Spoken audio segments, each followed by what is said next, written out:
continue the previous video, we have done the centralized internet access successfully. So back to the slides, we are going to demonstrate the option 3, flexible internet access. Okay.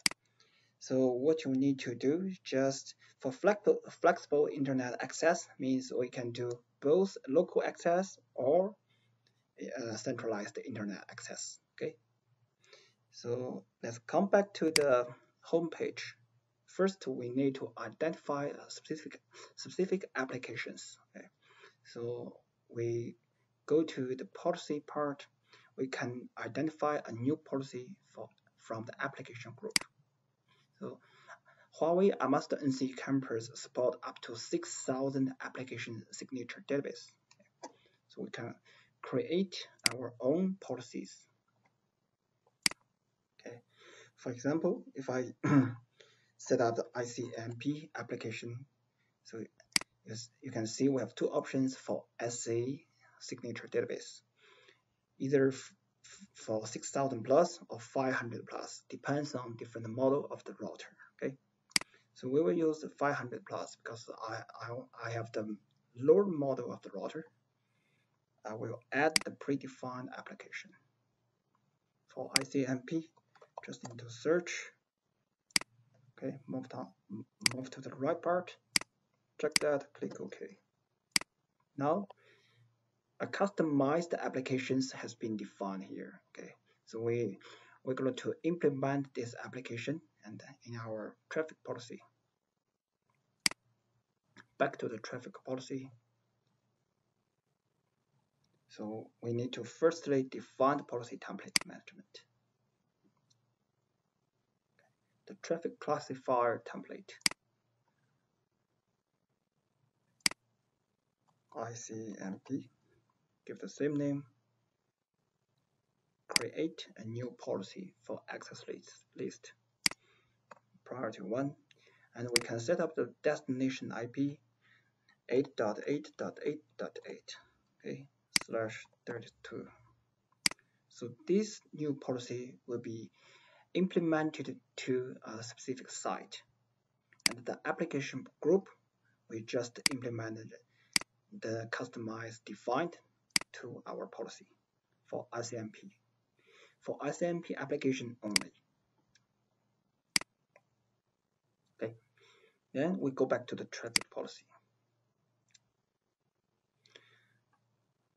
So from the local internet access, because I want the ICMP can be accessed locally. Okay, so we can access internet locally only for ICMP applications.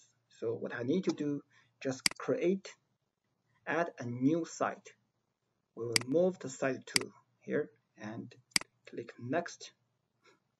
Okay, so for policy part, we need to select by application. We will add the new policies that we just created, move to the right, click OK, and we will enable. This time we only enable the internet. Okay, make sure that net is also enabled. Click finish.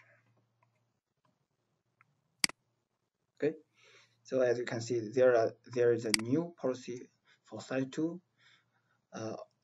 only for the specific applications. Before to test this feature, so I just want to go to the configuration result, whether it is provisioned successfully or not.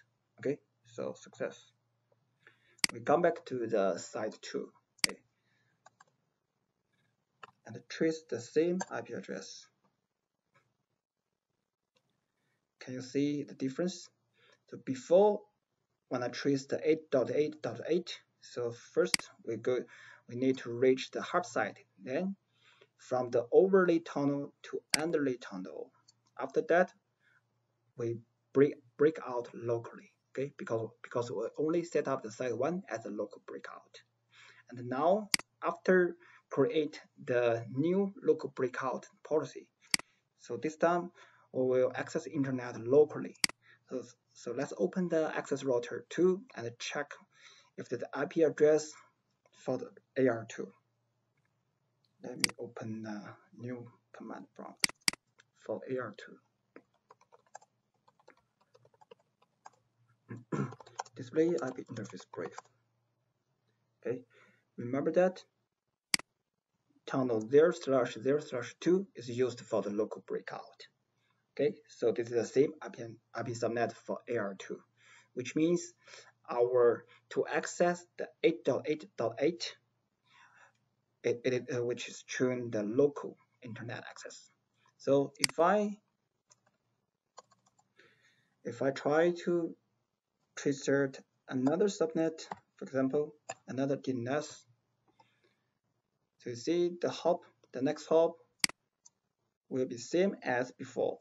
Okay, before this IP subnet is from the hub side. Okay, AR1-1, so which is the same trace as the centralized internet access, because we just changed the destination IP. So this IP is not identified in our policy. Okay, so there's no any issues so this is called flexible internet access. So you can filter out the specific applications for the internet access for local breakout or centralized breakout. Okay, you can also bind the specific size. Thank you for learning today's session. So the next section, we will go through the application optimization.